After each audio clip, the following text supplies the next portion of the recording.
Hello, everyone, and welcome back to Backlog Banter. I'm Tucker, and that is Abram Buhner. Let's give him a round of applause. He's here today. He's here to talk about the games that he's been playing this past week, and coincidentally, I'm going to do just about the same.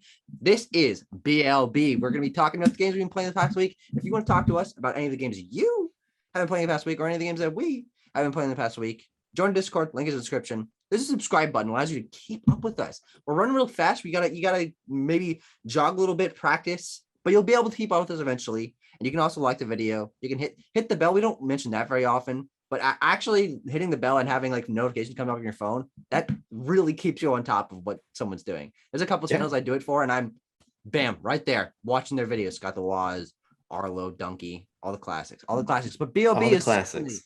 Certainly one of the classic YouTube channels. And you want to be there on the ground floor. Only 413 subscribers as of today. And you're gonna feel real fucking dumb when we're at 413 million and you're joining just then. You want to be. That's true. Yeah, it's gonna really make you sad when you see us have a lot of subscribers. You're like, damn, why didn't I get on this on the ground floor? Like he said.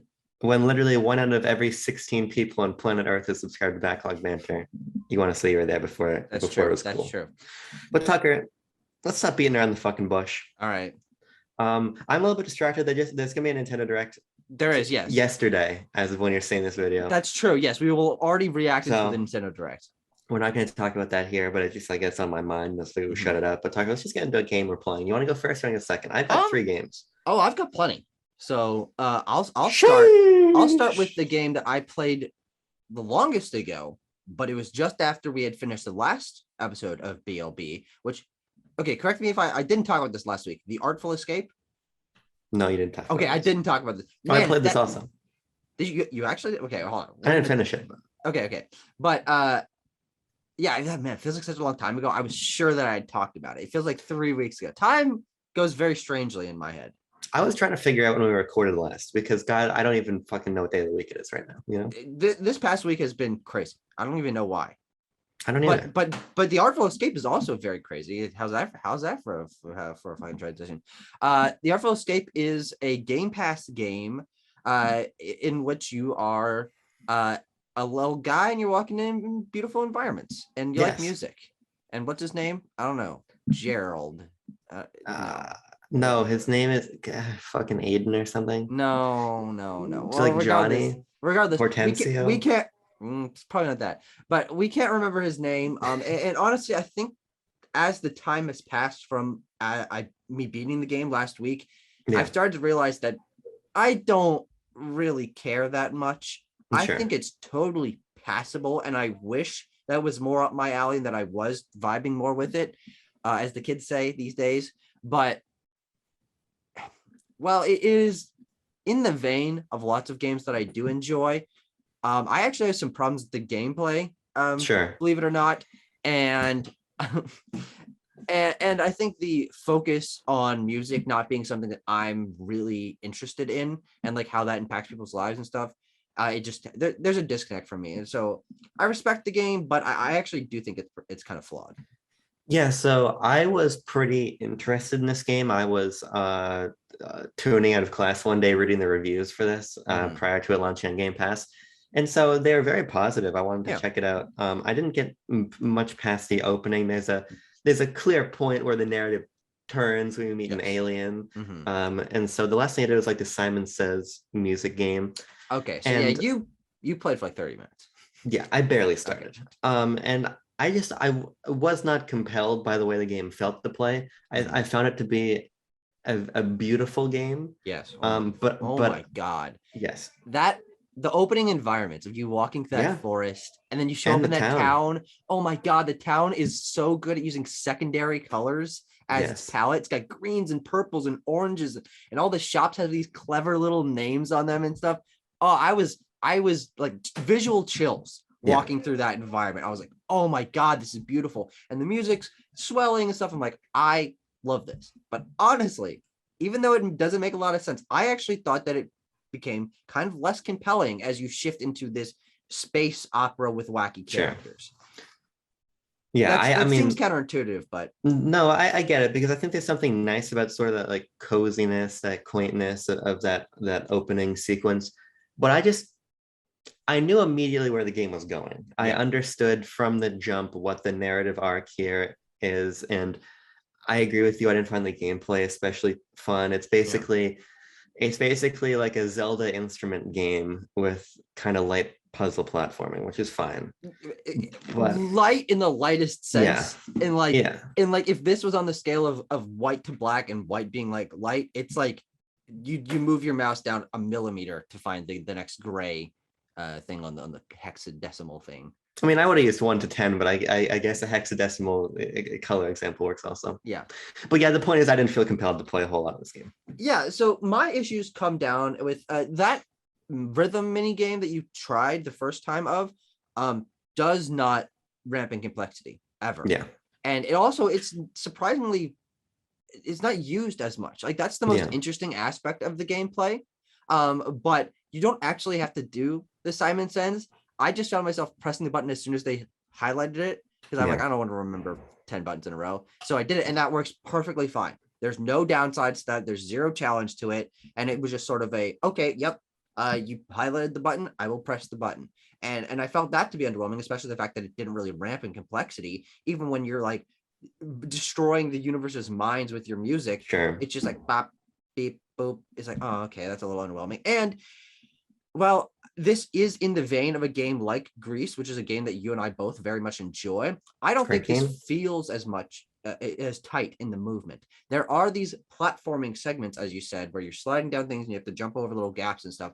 But the edges of the platforms are kind of slippery, so sometimes you shoot into a hole, and then when it resets you after you die, it's very inconsistent in the checkpointing. So sometimes it'll be like 2 steps before your last jump, and sometimes you'll have to go all the way back to the beginning of the area. It's like, you clearly didn't put a lot of thought into this. So I mean, obviously a lot of thought going into the music and the story and the backgrounds and all that, but to actually engage with the game, I feel is pretty sloppy, is messy in some places. And as I was saying, it's a little bit counterintuitive that the game became less interesting to me as you enter the sort of crazy mind-bending space opera. But I think the pacing of that was really strange.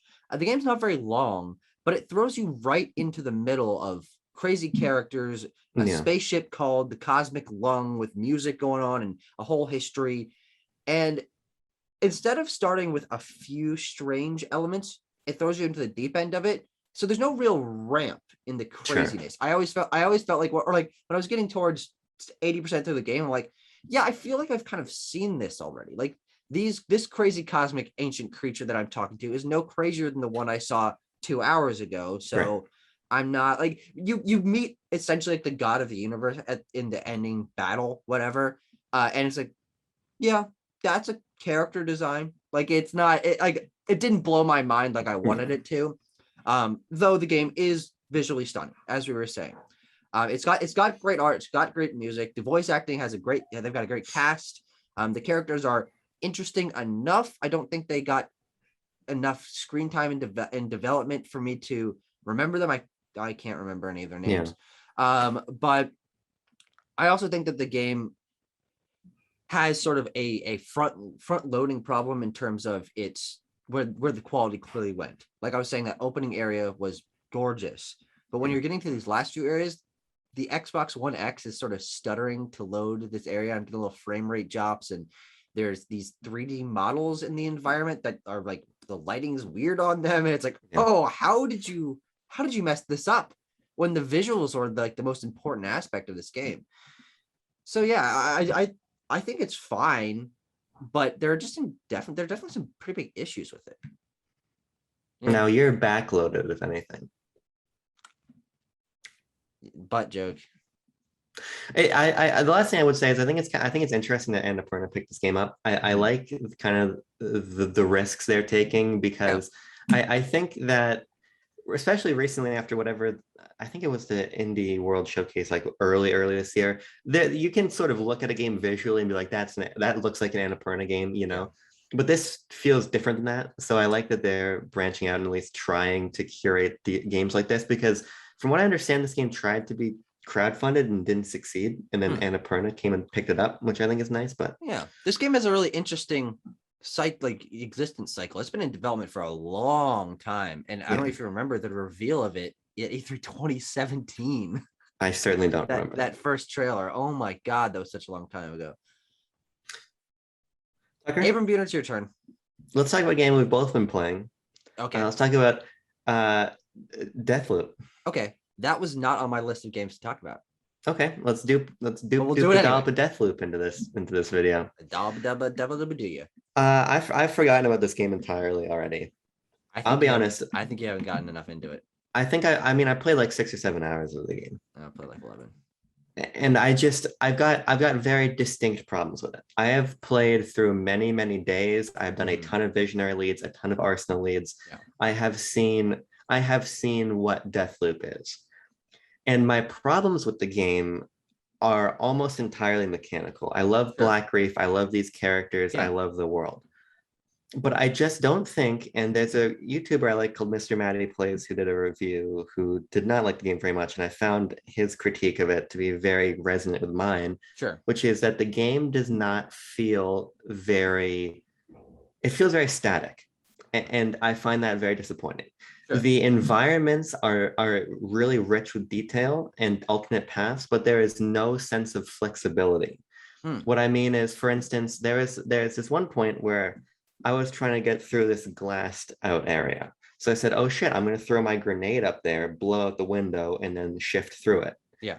You can't do that. If the game doesn't want the window to be broken, the window is not going to be broken. Sure. There is not a lot of environment. So in Hitman, basically everything in the environment can be fucked with. Guy walked under a chandelier, shoot the chandelier, drop the chandelier, and kill him.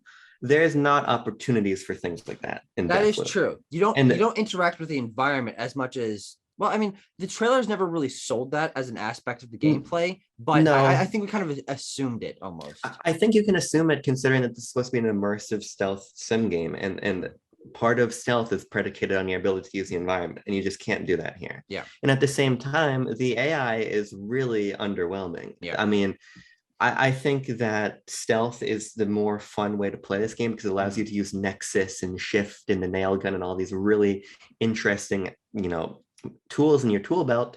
But if I can kill an enemy and the one right next to him does not see or hear that, yeah, what's the point really? I think that this game is very vapid mechanically, and because of that, I really don't have any compulsion to go through the world any more than I already have.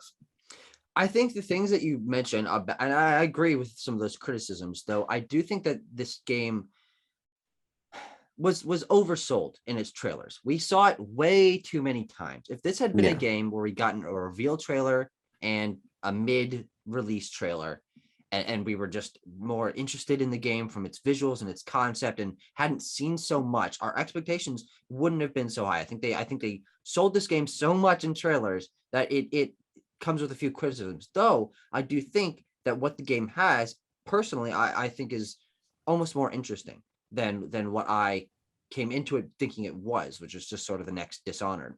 Is the design of the game from those mechanical levels like you're talking about, I think there are flaws with, though I don't think that's where the game's design shines or where the effort was very clearly focused. The game is really focused around the ideas of setup and payoff, of discovery and information in a way that very, very, very few games are. If you find a note in one map in evening and it tells you about something in morning of another map, there's an interconnectedness there that you can really discover a lot in these worlds. Like I've spent 45 minutes just walking around one area in one time period trying to catch everything I can. There'll still be 5 leads in that area that I'm like, I looked everywhere and I have no fucking clue where they are, which is really interesting because what the game does is allow you to learn each of the maps and how they interconnect and how the characters are moving through each and every one of them, and set up and pay off your own paths throughout a single day. And I find that interconnectedness and the dynamicism of the worlds in terms of the time periods progressing to be really fascinating and super unique. If you destroy a thing in the morning of one map, that fucks up a guy's entire day. He has to find an entire other route. You have to learn their new route from that. They interact with other characters. They open new doors, and you suddenly have a whole new path to go through. It's really about engaging the world in that way. And I think not necessarily engaging only with the visionary or arsenal leads, but with the details and side information that you're learning. Yeah. Because that's really where the detail and design of the game shines its brightest. I agree to a point, but I think it just comes back to the fact that IO Interactive completely ruined my ability to enjoy a non-Hitman stealth game. And the reason being is because what you're saying about Deathloop is true. Yeah. But it's covered in menus and linearity. You find the note which tells you exactly what to do in this other time period. And to get to that time period, you arbitrarily leave through a tunnel and go to a menu and click through submenus and pick the next area. Sure, yes. It feels disjointed from a geographical standpoint. That's true. Yeah. And because of that, I never felt really immersed in the world. I never felt like I was playing as Colt. I felt like I was going through these very segmented little boxes, right?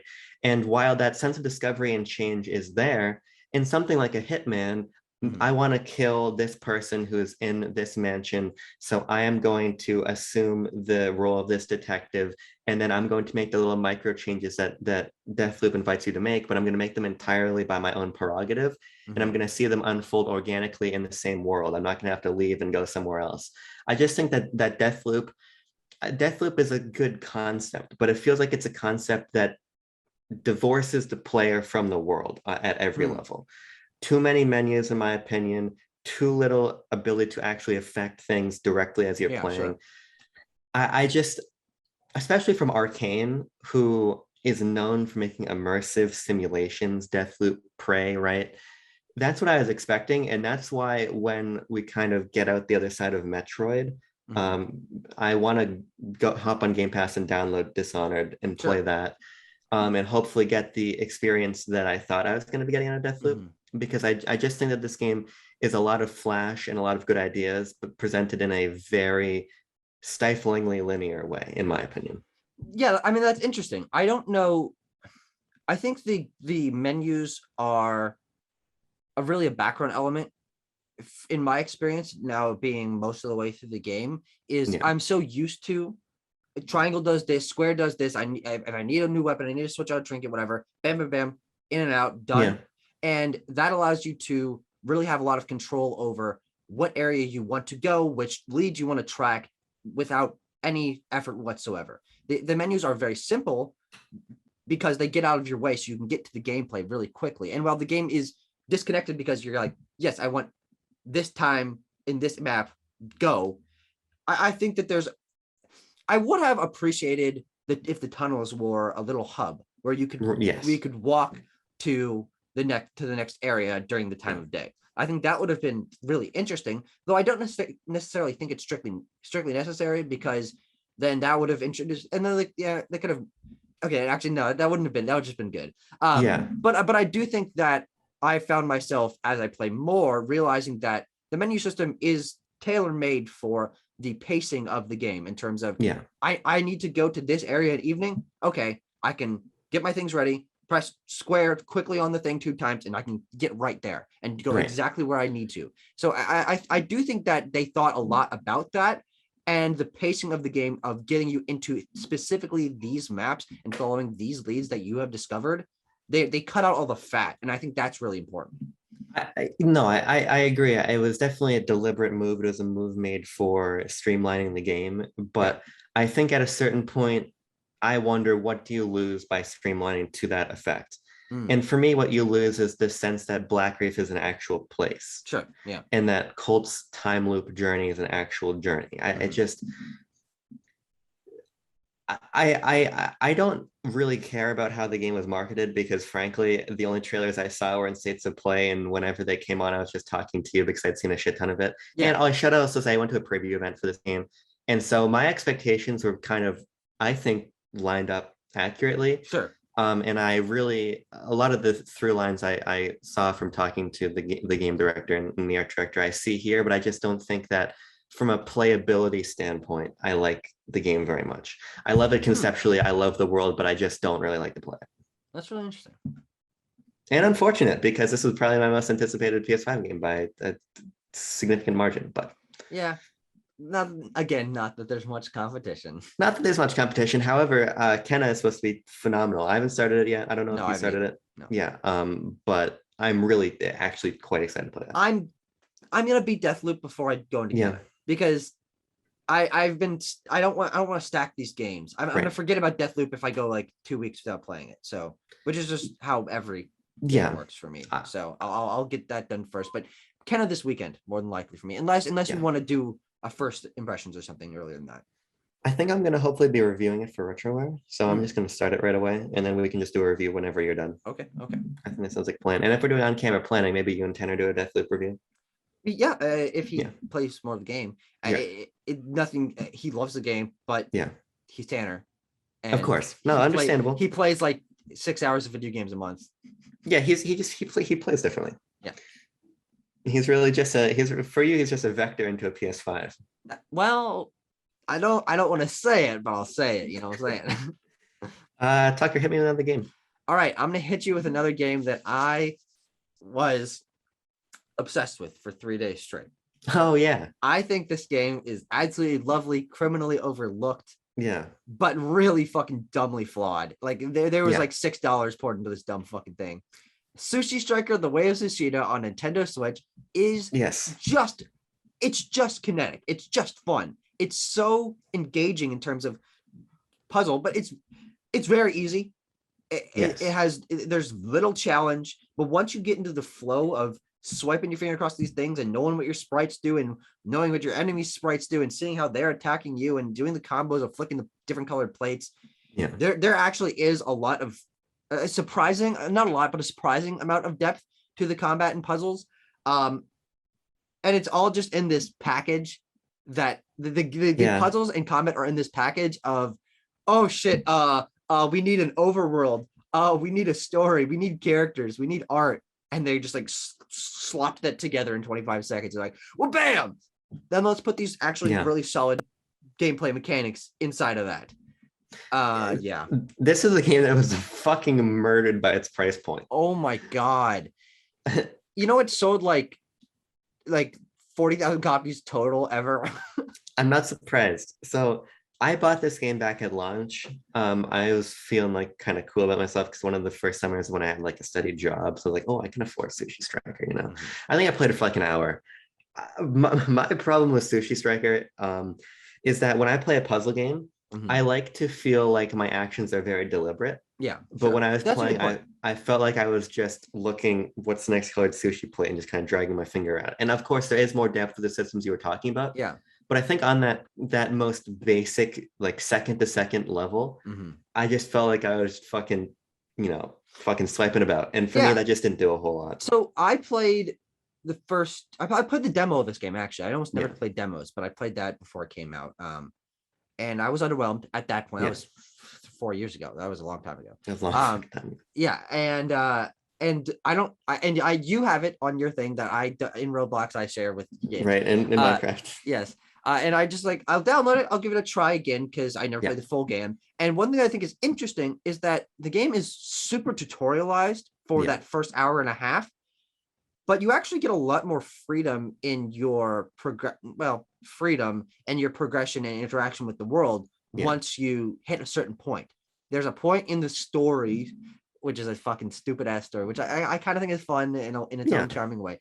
But a point in the story where you save a certain location and it becomes sort of a base town where you got little shops, you got little areas where you can train, you got little things where you can spend some coins to unlock a whatever, and that's more fun to interact with. And then they sort of just let you go, and they're like, yeah, we'll introduce a new mechanic or two, a new character or whatever at certain checkpoints throughout the map, but it's no longer okay, I gotta keep up with this, it becomes second nature. And I think that's when the game became really interesting to me. And when I found myself just sitting at this desk for like 3 hours, just the time melting away, like, okay, I can get S rank on this level. I know what I did wrong the first time. If I get a different sushi sprite that has this power that synergizes with another one, and I focus on getting certain colored plates so I can flick the combos and build up a multiplier, there is strategy in how much damage you can do at a certain point in time.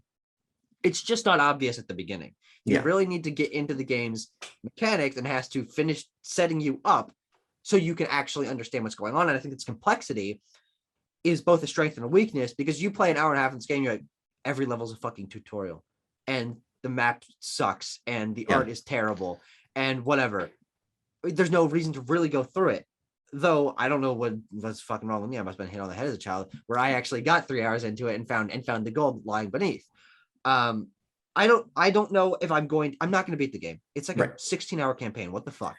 But Sure. But there's so much creativeness and quality in here.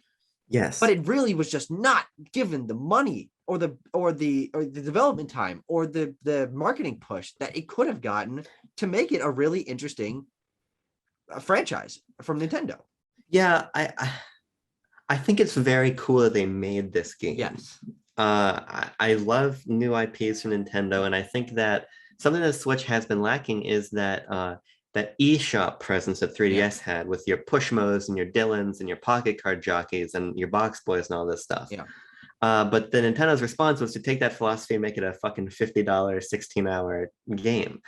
And I just think that immediately Sushi Striker was dead on arrival. Yes. And it literally was. It was outsold by the port of Donkey Kong Tropical Freeze, which had come out 6 months before. Yes, but on its own launch day. Yes, right. And so I would be lying to you if I said I'm ever going to go back to Sushi Striker. No, you don't need to. But Tucker, I will put it that Sushi Striker sequel that they just announced at the Nintendo Direct that happened yesterday. Oh, great point. Yeah. Well, that's the new bit for the rest of the episode. The things they announced yesterday that totally happened. Yes. The final thing I want to mention is that there's these anime cutscenes which are phenomenally animated. I forgot about that. Yeah. There's great anime cutscenes. They're weirdly long, but they're done really well. And the story is really stupid about war and how sushi factors into it's fucking crazy. It's hilarious. Right. But as soon as you exit that, there's the one I had a problem with Mario Golf Super Rush, which is just two characters standing and the text at the bottom. And the character art is really inconsistent. Like your main character, Musashi, has this great art that actually kind of matches the animated cutscenes. Yeah. And then the other characters look like they were drawn in fucking MS Paint. And it's like, who made these? Why isn't it all the same? And they're placing these really, really poorly rendered 3D environments. Like, oh God, oh no. So I can understand why this game, no one cares about it. Though I do think there's potential there. It's just so clearly a product of Nintendo not knowing their market for this game. Yeah. If this was a $15 eShop game with 5 hours of content, I think people would love it. If it got you into its gameplay systems more quickly, if there was easier access for multiplayer, because you don't actually unlock multiplayer until multiple hours in, all of that, I think this could have been a success. But they need to give more than $25 to the fucking budget of this dumb game. It's the Miitopia of sushi games. But it's so much better than Miitopia because the gameplay is actually engaging. The Miitopia sequel looks good though. Oh yeah, that was announced yesterday too. Yeah, yes. Great point. Tucker, I want to talk to you about a little indie game called Severed Steel. Oh, that's a real thing. Yes, this is a real game. This is a very awesome video game. A video game? A video game on Backlog Banter. So Severed Steel is a game I found out about from one Mr. David Jaffe. Mm-hmm. For people who aren't familiar, he is the creator of the original God of War games and Twisted Metal and things of that nature. And now he is just is he part of the Anthony Mackie Twisted Metal TV show that's in the works? I actually don't think he is. Oh, he's not proud of that? I don't know. He's not part of it. I always said proud of it. But is he? I don't know. I haven't heard him talking about it yet. But the thing is, he's rich, he's successful. He's now he just streams all the time. He just has like a gaming talk show. I wish more famous people did that. Got enough money to live on, and then just fucked off and let other people get famous and do shit. David Jaffe, if you've never watched his Gavin Plus game show, I totally recommend it to anyone out there who's listening. But so he was talking about this game Severed Steel. So I picked it up. I played it. It's fantastic. It is a bullet time first-person shooter. That's about 2 or 3 hours long, and it is excellent. The gimmick of the game is that you've got a bunch of different parkour moves. You can wall run, you can slide, and you can dive. Mm-hmm. And when you're doing any of those, you can't be hit. enemy bullets miss when you're doing a trick. Okay. And if you hold down, it's coming to console. It's only on PC right now, but I played with the Xbox controller. If you hold down left trigger, you slow down time. So basically, the entire conceit of the game is doing parkour and slowing down time and hitting fucking ridiculous shots to never take damage. So like you'll see a guy who's got a flamethrower with it like the tank to this gas tank on the back. So maybe you're gonna wall run and then you're gonna dive off the wall, slow down, flip upside down in slow-mo, shoot him in the back and blow up his tank and kill him. Mm. And that's the conceit of the game. It's like it's parkour super hot. Yes. Well, it's basically Mirror's Edge and Super Hot if I liked those games. Yeah, sure. You don't like Super Hot? I think Super Hot is okay. I think we've talked about this. I think the Super Hot's narrative is ridiculous, and I don't know it. I've never actually played the full game. I think Super Hot gets in its own way too often. This is a game that does not. This is a game that is to the bone, precise, no fat on it, and every single level is different. There is no sense of repetition here. The objectives, the level design, everything about it is so precise in the way that you progress through the game. It is a razor sharp experience. I think it's $20. You get the campaign is short, but I think the campaign is the perfect length. I think it's exactly what it needs to be. Then you also have a level editor and you have a sort of challenge mode. The challenge mode is really excellent also. I found myself actually maybe enjoying the challenge mode a little bit more than the campaign, when it's just free flow and about score and everything. I think that really fits the moment-to-moment experience. I don't think the game is perfect. First of all, it's bizarrely intensive. So I had to fucking drop every setting to like 0 to play on my computer. Oh, sure. Oh, I see what you're saying in terms of fidelity or whatever. Yeah, because it's got like an incredible like physics engine and like voxel-based destruction, which is one of my favorite buzzwords I don't understand and things. But I think that the game is a little bit gaudy. It's got like an almost Tron-like cyberpunk aesthetic, which I think makes everything not look great. I probably wouldn't have gone this aesthetic direction, especially because there is a cyberpunk narrative, but the narrative is so thin that it might as well not even be there, and it just feels like a peculiar framing device for a narrative that could have been interesting had any attention been paid to it, you know? But this core gameplay is just so fucking phenomenal that it doesn't even matter. You just boot it up, play it in 2 sittings. This game is really, truly exceptional. And it comes from Digerati, who is not an especially reputable publisher. They publish a lot of, I don't want to say shovelware, but I want to say the sort of games that typically... Silverware? Sure. The type of games that are not bad, but they're not good, but they wouldn't really be picked up by anyone else, you know? Okay. But this is a clear outlier. I mean, this game is truly fantastic. Awesome. I know nothing about it. Yeah, I don't think most people do. I'm gonna have a full retro review up for it, hopefully by the time this video goes live. But it's one of the best games I've played this year, for sure. I don't think you're gonna have a whole lot to say, but if anyone out there is looking for a I don't really have anything to respond FPS, to that with. But I have a transition to my next game, because you mentioned a paper thin narrative that might as well not be there. Let's talk about Boxboy plus Boxgirl, which I beat the other day. I played the entire thing. I've never played a Boxboy game before. Yeah. And I think this game is really interesting. Yeah. But I think it's pretty boring on the whole. Sure. I think there's tons of great ideas. The mechanics are super solid. Yeah. But it is just put in the cheapest possible presentation possible. And of course, that's by design, but it does make it feel like a Flash game. Like I played this on fucking Nitro when I was 6. Right. And the story should not be like it. There's a fucking asteroid that's coming to kill the planet. There's you're saving a bunch of characters with hearts that you unlock a part of when you beat a world. The progression is just do the levels. Yeah. And that makes it feel as bland and as basic from a structural standpoint as possible. When you're in the levels, their puzzles are fine. There's totally interesting mechanics introduced on each world. I think Boxboy himself is, it's fun. I'm a big QB apologist. QB, excuse me. Is a totally fine character. I like a little guy with little blinky things, and he moves his legs around. I was like, okay, it's just charming. But it on the whole, it just feels like, yeah, we need a puzzle platformer game. Slap some blocks together, guys. And I think it's fine because it knows what it is. It doesn't stretch past its boundaries, though I do think that the gameplay concepts could be used in a more robust way. I wish levels were longer.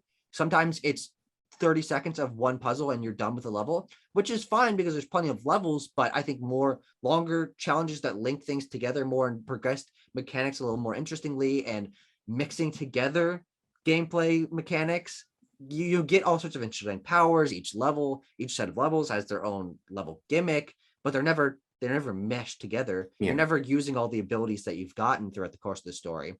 So it feels really disjointed from that kind of progression. I think that Boxboy needs to be a Metroidvania.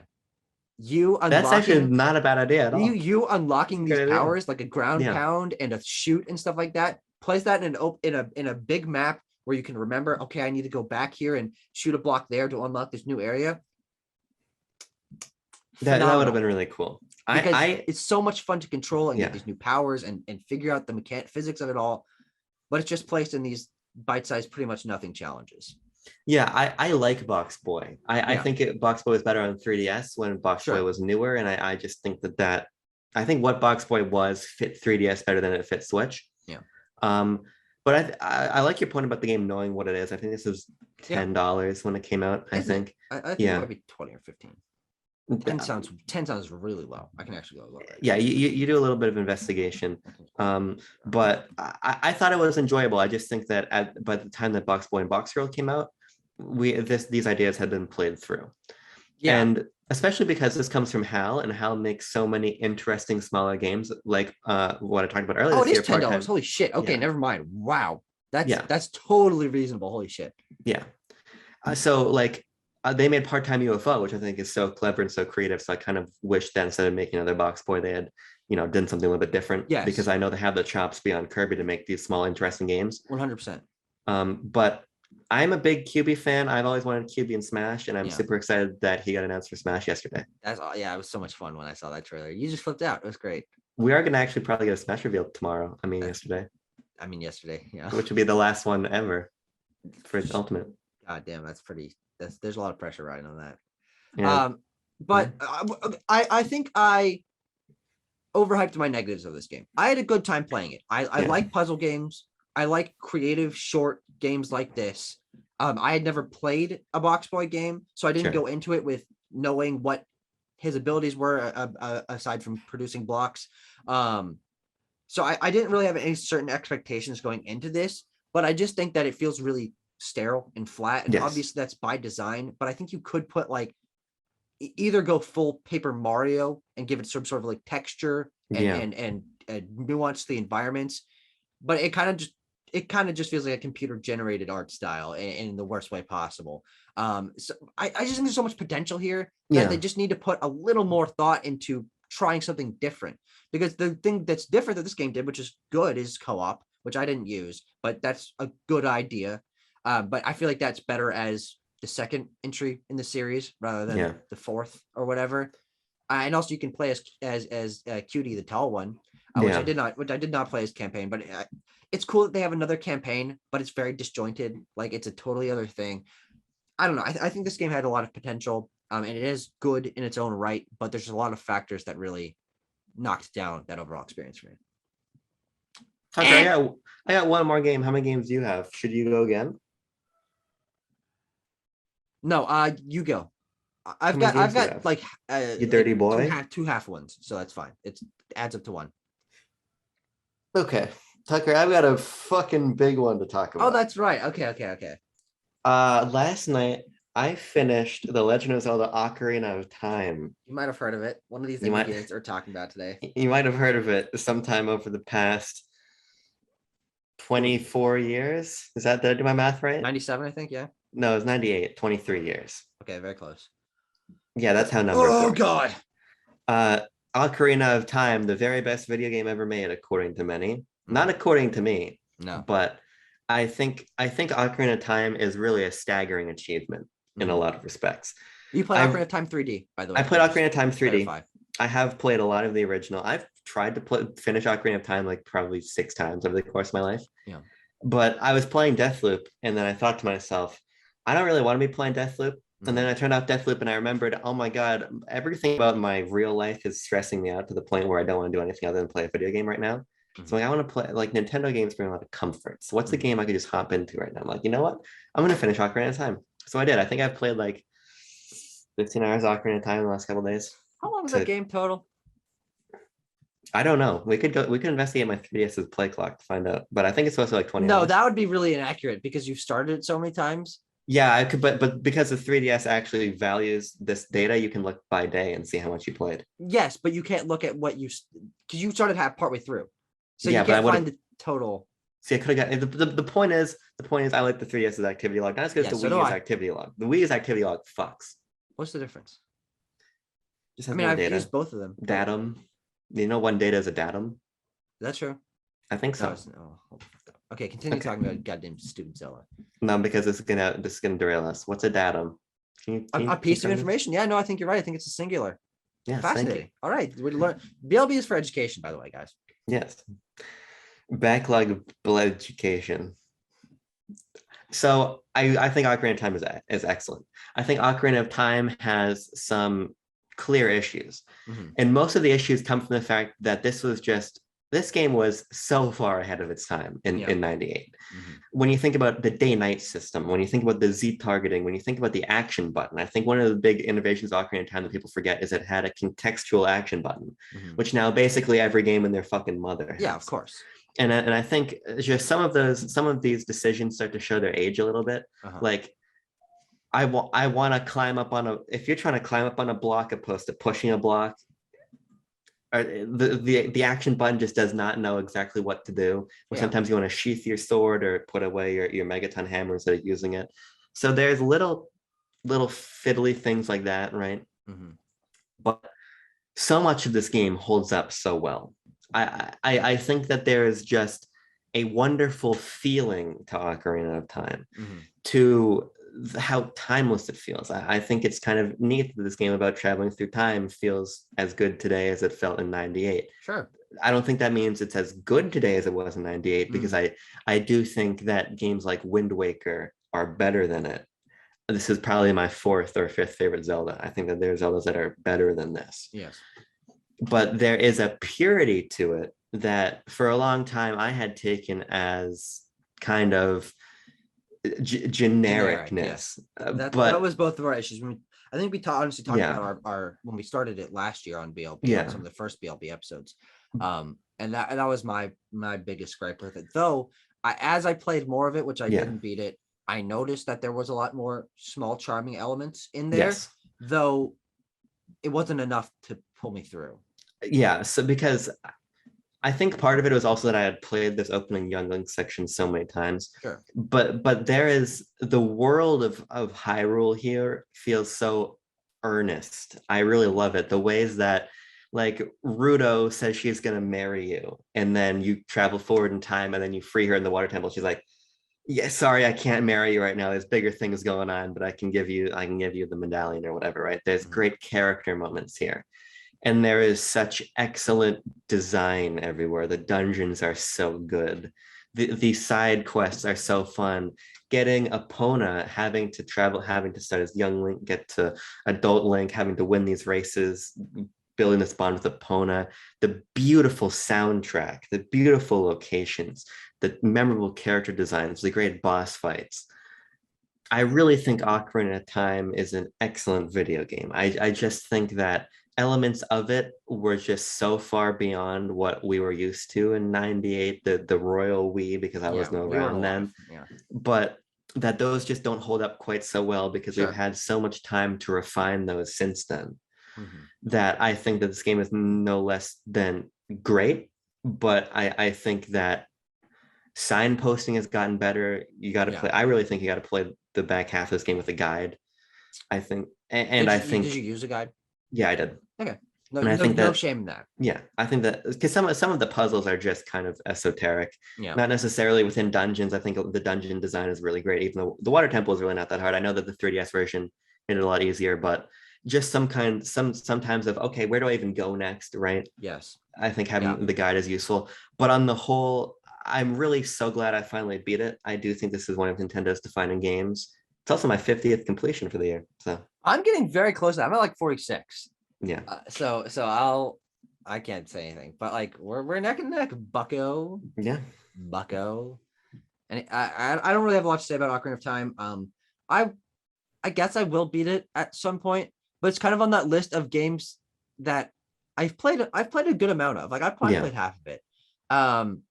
But it's just so ingrained in cultural zeitgeist as not only a great Zelda game, great Nintendo game, but as one of the greatest games of all time. And because that has influenced so much stuff, I kind of feel like I've already played it.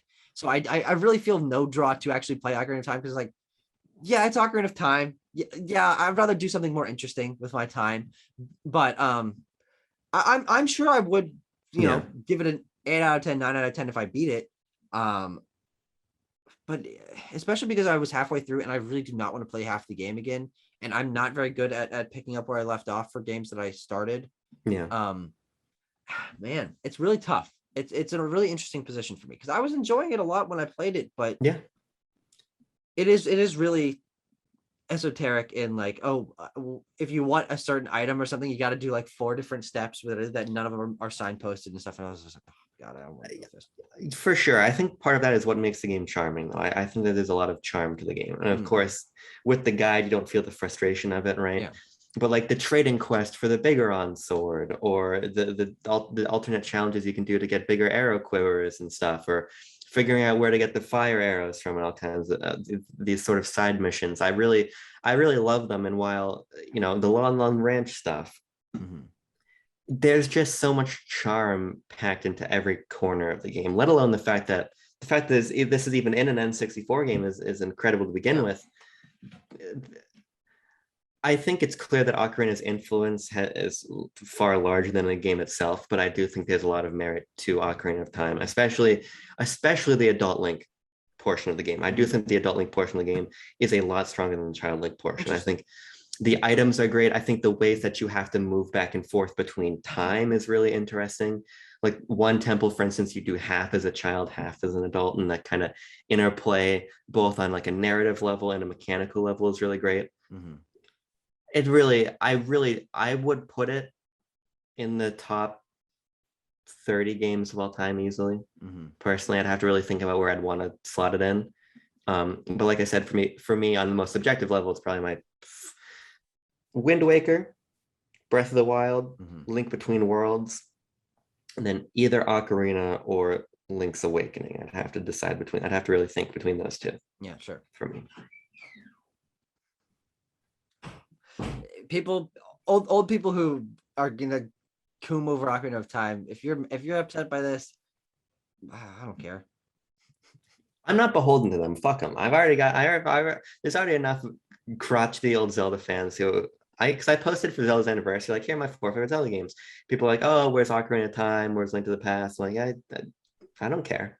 Yeah. See, I'm not beholden to other people's opinions. Good. Which is very clear because I'm usually being hated on for something I've said accurately. Well, by the way, go watch our. It's completely outdated now. But go watch our Nintendo Direct video we posted a couple days ago. It's pretty good.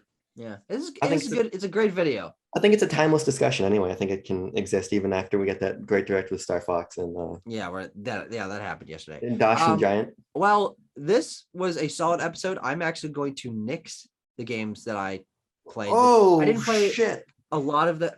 I do want to talk about one of them. Then talk about it. Shit. Well, I'm not going to stop you. Okay, I can't even stop you if I wanted. I'm giving myself 10 minutes on the clock because I got to get to class at 10:30. In 30 minutes. So I also need to drive to school and then walk on campus to the classroom.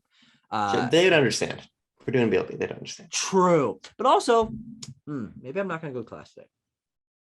Yeah, why not? What are you really going to do? I'll probably go beat Deathloop. No, but I mean, what would you do in class? Yeah, it's not. They don't. It's just a lecture. They don't take attendance. Right, and you're also, what are you? You're a fucking, let's expose you. You're a straight A student. Yeah, I am. Yeah. I'm sorry, guys. I know you. I didn't. I know you don't want to believe it, but I have been on the honor roll every year, every semester in college. Honor roll gang. Sorry, guys. Sorry, guys. Represent, you know? Um, Talk about this fucking game. fucking game is Islanders Console Edition. Ooh, that's a good one. Which you talked about a couple weeks ago when you bought it after the Indie World presentation, where it was announced and subsequently immediately released. And I think this is a really interesting game. It's got such a focus on exactly what it wants to be, and it's so different from anything that I get into normally. That it was pretty hard for me to understand what was going on at first, but its simplicity is kind of almost jarring. Like, there is one thing to do in this game, which is place down buildings. And I think it's really interesting because of that. And if you look up some fucking YouTube videos of this game, there's an absolutely insane amount of possibility and depth if you get into it on PC, because the console controls with the controller of this game, I think, are really janky. And the camera, you got like 5 different ways to control the camera, and you're zooming in and out with I think the triggers and the bumpers rotate your camera, but then your left stick moves your thing and your right stick moves the camera, and you're like, whoa. And I'm sure once you get really comfortable with the controls, you allowed a lot of nuance, but I was just like slipping and sliding around the map like, oh God, I didn't mean to place this there. And there's a jank to that I guess is fun, but mostly I found it frustrating. But I played for probably 3 hours or something, and I was able to sort of get the flow of what's going on. It was very confusing at first, but I think it's a really fun game. It's got a great art style. It's got a great pace. It's very relaxing, as you were saying when we first talked about the game. But I just I don't think I'm gonna go back to it because I've sort of had my fill. Like, I've seen what it is. I would rather play something that I can complete. I would rather play something with a story. Those sort of high score based games just really are not my forte. No, I get that completely, and I was in the minority of people that wasn't bothered by the controls, because there's literally, from my perspective, since there's no pressure on you, I'm totally fine with the controls being exacting, because that's fine. I've got no, that's such a wonderful world to be in. I don't mind taking the time to deliberately turn the camera and place the structure, especially since you can undo the last building if you end up not wanting to leave it where it is. I think that while its simplicity is why it works, it's far more of a puzzle game than a city builder. And for $5, I really think it's 100% really excellent. I think this is a great game. It has a few issues, in my opinion, with the controls, but really that's all that's wrong with the game. I mean, like we were talking about Boxboy, and I think this to a greater degree because it's more focused. It knows exactly what it is. There's no fluff. You press the button, you choose high score or something other mode, and you just go, and that's it. Or it's like creative or free play or something like that, where there's sandbox. Sandbox. Thank you. And it's really charming because of that. And that price point, I really think people should give it a try. Though you need to know what you're getting into. Is there's no end to this game. There's no side content. It's one game mode, a very finely tuned game mode with an interesting gameplay loop. Getting enough points to get to the next island, and then being able to build it up a little extra and stuff like that, and building point combos and stuff is very satisfying and very finely tuned. But it's nothing outside of that. So I respect it for certain degrees, but I do. It's like a 7 out of 10 game for me. I really, really enjoyed the time I had with it, but I don't care to go back because I've seen what it is. That's just not good enough for me. I'm sorry. Well, I'll have to come back next week with a fucking thesis, I guess. The last game I played, well, I'm just gonna go through a little quick reel of games that I've talked about before, that I played this past week. But I never talked about this game, which is Quap. I played Quap the other day because I was just thinking about Quap. Sure. I was thinking about Getting Over It with Bennett Foddy, and the guy who designed that game, one of his first games was Quap, which I was not cognizant of when it was. I didn't know there was the same guy. But I don't understand. It's so fucking hard to control the game, and I know that's entirely the point. But I got maybe like 1.2 meters, which is it essentially means taking a step and falling on your face. And it's another one of those games like with Islanders that is high score based. It is technical finger pressing buttons to length based, and it It's knows a YouTube exactly what game. it is. What? It's a YouTube game. What do That's you mean? it. It's for content creators. That's why all those games are great. Yeah, Like, why would you ever go and play Bennett Foddy's Getting Over It by yourself? You come home from work, you're in a room by yourself, you're gonna turn on Bennett Foddy's Getting Over It. No, yeah. his games are know exactly what they are. Yes, I really respect those kind of indie designers who are like, yeah, I'm making this game because no one else is gonna make it, and it's gonna be fucking stupid, and you're gonna enjoy it or not. I don't care, and it's free. It's on browsers. Give it a try for 20 minutes, for like 15 minutes, for 10 minutes, maybe 5 minutes, maybe 1 minute. 30 seconds. Yeah, that would also work. And just be able to understand that what's going on is controlling a runner with muscles with Q, W, O, and P, and that's it. And it's co-op. I'm not gonna play it again, but it's one of those games where I'm glad I tried it, just to say that I've tried it, and if I had enjoyed it, I would have obviously gotten into it more. But nothing is no downsides to trying this game. It's literally free. It's on your fucking computer. And then I also played a few levels of Katamari Damacy REROLL yesterday because I had a couple hours between classes, and What I else was would you like, do? exactly, yeah. I was sitting with my friends, but I was playing Katamari and they were talking. Because I've been thinking a lot recently about Keita Takahashi, Nobi who's the Nobi Boy. designer. Yeah, Nobi Nobi Boy as well. Because last week we were talking about auteurs in the games industry, and I would say Keita Takahashi is on another level in terms of his creativity and fucking nonsensicality. Even Kojima wouldn't fucking make what's ham or whatever that What game Tom? is. Yeah, Yeah. no, Keita Takahashi. And also he's just a fascinating figure to learn about because he's just like kind of sad and lonely, and all his games are also about like being lonely and trying to make friends and failing, and like I don't know. It's a really interesting way for this guy to design his games. And also he's not a game designer. He was an artist, he was an engineer, and he's just like, how can I make weird gameplay ideas like that just people fuck around with and are fun? Yeah. And I really respect him for it. I think he's my favorite auteur in the games industry. And I feel bad that I didn't bring him up last week when we were having that discussion, but I really want to play Nobi Nobi Boy, but it no longer exists. It's not on the PS3 store anymore, which sucks. It was unceremoniously delisted in 2018. Fucking hell, are you kidding me? Come on, guys. Nobi Nobi Boy remastered for PS5 when? You know what I'm saying? I bet you could go on eBay and spend like $16,000 on a PS2 with Nobi Nobi Boy installed on it. It's on my I tweeted this the other day. That's part of my gaming bucket list. It's just playing Nobi Nobi Boy. It's not I don't think people consider it a good game, but it's very interesting. And it's got these meta mechanics and stuff. I don't know. I'm kind of going on a tangent here. I've been thinking about this a lot recently, but I was playing Katamari and I love Katamari. Of course. God, you talk about a game that knows what it is. What game do you want to talk about? Talk about a game, okay, that is uniquely designed. Talk about a game that's focused. Good God, Katamari, holy crud. Crud. Yeah, good word. But that's it. We're wrapping up. That was my 10-minute mark. And I got to talk about a lot of stuff. I'm interested to see what I play next week because I've been finding it very fun to hop into very small, short indie games and smaller titles like Boxboy and Artful Escape and stuff. Well, Tucker, the big rumor of the day is that Nintendo has a patent listing for a new controller with the FCC, which will be announced by Friday, which is by the time people are seeing this. And word on the street based on the patent information is that it looks awfully like it could be some kind of N64 related controller, not unlike the Nintendo Entertainment System and Super Nintendo Entertainment System controllers. And people are saying that N64 games are coming to Nintendo Switch Online imminently. So possibly, Tucker, you'll be playing on N64 this next fucking coming week. It's possible. But this Kenna is out. Kana, excuse me, it's pronounced Kana. Is it really? Yes. I'm not going to say that. Kana. I hate to tell you. It'll be Kana. All right, Abram.